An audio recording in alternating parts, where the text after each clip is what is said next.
शहर में होने वाले बड़े फूड फेस्टिवल की चर्चा हर गली मोहल्ले में हो रही थी।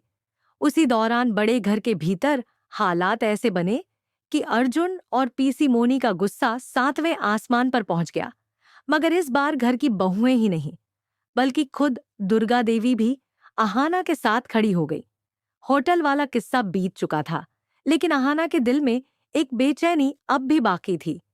उसे लग रहा था कि उसकी वजह से अर्जुन और उसके बीच जो खटास आई थी, वो धीरे धीरे तो कम हो रही है, लेकिन अभी भी बहुत कुछ अधूरा है।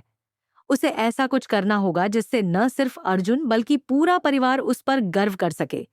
तभी शहर में होने वाले विशाल फूड फेस्टिवल की खबर ने उसकी उम्मीदों को पंख दे दिए।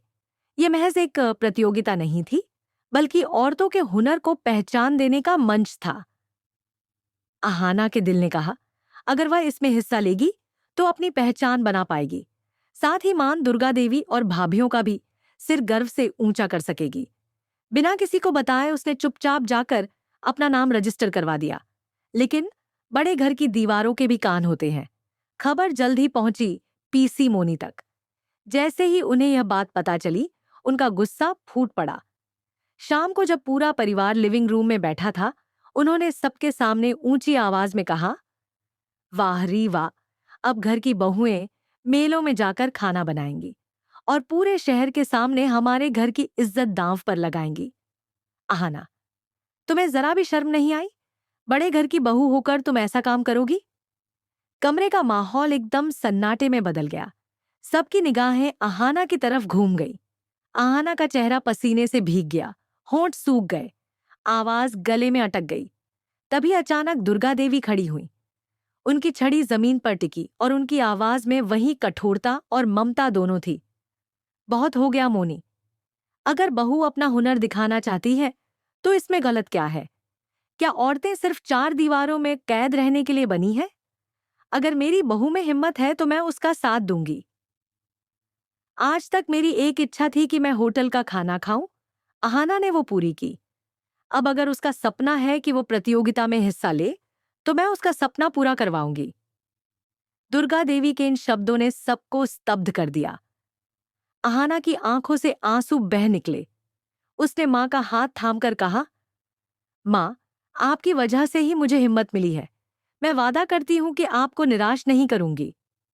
भाभीियों के चेहरे पर भी हल्की मुस्कान आ गई। उन्हें ऐसा लगा जैसे कोई उनकी आवाज बनकर सामने खड़ा हो। लेकिन पीसी मोनी गुस्से से तिलमिला उठी। सामने तो चुप रही, मगर भीतर ही भीतर कसम खा ली कि किसी भी हाल में अहाना को जीतने नहीं देंगी। उधर अर्जुन यह सब चुपचाप सुनता रहा। उसके मन में दो भाव थे।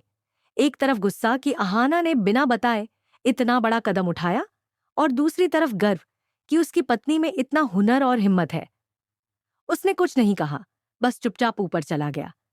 लेकिन उसकी आंखों में जो चमक थी, अहाना ने साफ देख ली। अब शुरू हुई असली तैयारी।